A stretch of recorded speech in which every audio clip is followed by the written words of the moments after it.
मैं इतना बुरा हूं नहीं जितना बुरा मुझे बना दिया, क्योंकि इंसान इसी जमीन पे फैसले कर देते हैं। यूट्यूब का रोने धोने का बादशाह रजब भट्ट फिर ऑन स्क्रीन आंसू बहा के लोगों की हमदर्दियां समेटने निकल पड़ा। आंखों में पानी, चेहरे पर अफसुर्दगी और जबान पर वही पुराना डायलॉग, हो सकता है ये मेरा आखिरी ब्लॉग हो, जी भर के इसे देख लो, इसके बाद शायद तुम मुझे ना देख सको। हाय हाय, हम तो तुम्हारे इस बात पर तब यकीन करेंगे जब तुम वाकई यूट्यूब का कैमरा बंद करके किसी मस्जिद में रजाकाराना सफाई शुरू कर दो। लेकिन नहीं, यहाँ तो पूरा रोना धोना ही ईमान के घर वालों के लिए था। मतलब कि मैं दुनिया से लड़ सकता हूँ, लेकिन अपनों में छुपे दुश्मनों से मैं नहीं लड़ सकता। दुश्मन कौन? वो लोग जो तुम्हारा असल चेहरा दुनिया को दिखा रहे हैं। बात असल में यह है कि जनाब की लड़ाई अब दुनिया से नहीं बल्कि अपने घर के अंदर से शुरू हो गई है। और किस्सा इतना सीधा है कि कोई बच्चा भी समझ ले। वीडियोस लीक, नाजायज ताल्लुक, गिफ्ट्स, आउटिंग्स और असल बीवी ईमान को धोखा देना। क्या तुम बीवी अपने माँ बाप के लिए लेकर आए थे?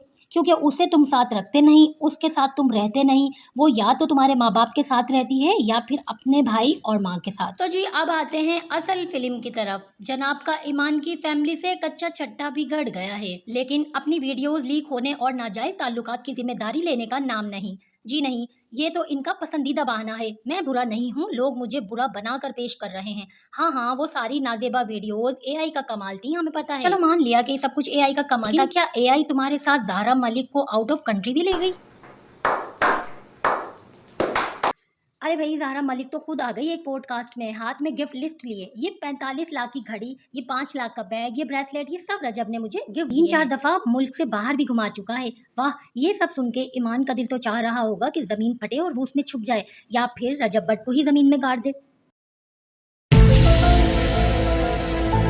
सवाल तो सीधा है, कितनी बार ईमान को इतने गिफ्ट दिए, कितनी बार उसे आउट ऑफ कंट्री लेकर गए, या बस निकाह के बाद ये समझ लिया कि बीवी का खर्चा देकर ऑनलाइन गिनवाना भी होता है। सब कुछ साफ है, लेकिन हमारे यूट्यूबर भाई अभी भी कैमरा पर बैठ के वही डायलॉग बेच रहे हैं। कर लो यकीन, वो मैं नहीं था, एआई था। अरे भाई, एआई अब शायद तुम्हारी अगली शादी भी करवा दे। वैसे मजे की बात, लास्ट में भी चवल मारना नहीं भूला। 2025 में मेरे नसीब में कचरा आ गया। वाह भाई, यानी इनडायरेक्टली ईमान को कचरा कह दिया। ये वही ईमान है जिससे तुमने 2024 में शादी की थी। मतलब शादी हुई थी या कचरा कलेक्शन कैंपेन? शादी को 1 साल भी नहीं हुआ और तुम्हारा मुंह कचरे के डब्बे जैसा हो गया।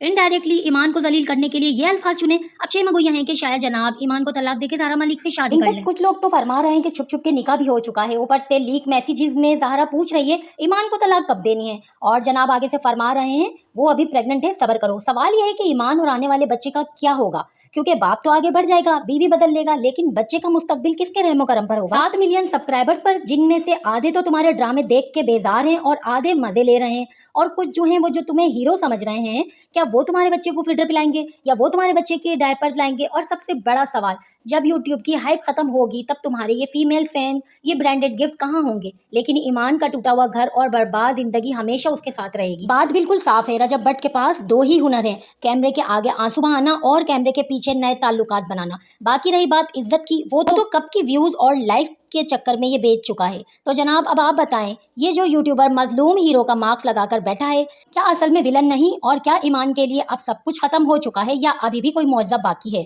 तो दोस्तों आप कमेंट सेक्शन में बताएं, ये रोता यूट्यूबर वाकई बेकसूर है या ये सब इसका अपना बनाया हुआ मास्टर प्लान है?